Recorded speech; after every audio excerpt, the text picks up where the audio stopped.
Tell us exactly what the problem is here. So really we have a custodian who is contemplating not being a custodian for the fund anymore. Now that automatically sounds really dull, right? A custodian, it's really in the wonky kind of backwaters of ETF land. But what a custodian does is that they're responsible for holding the assets that the ETF owns. Now, legally, you have to have a custodian to be able to operate an ETF. So if the custodian is reviewing that role and decides not to do it, then the fund has to find someone else or face closure. Okay, so obviously marijuana is not legal in the U.S.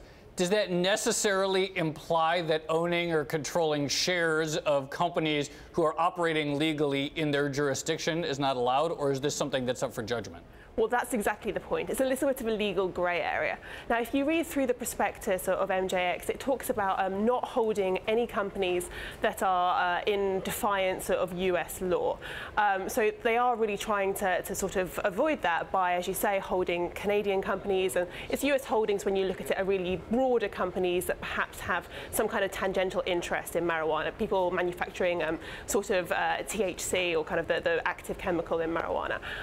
So there's a kind of a legal wiggle room there, and at the moment the custodian, from what we understand, is trying to decide whether that legal wiggle room is enough for them to take a risk on this fund. So if they decide to pull out, typically you would give 90 days notice as a custodian, we're out of here. They would try and find another custodian. What happens to investors if you're in something like this, they can't find a custodian, they have to shut down, as we alluded to? I mean, it's fine when the chart looks like that and you're in profit. If you're not in profit, then what?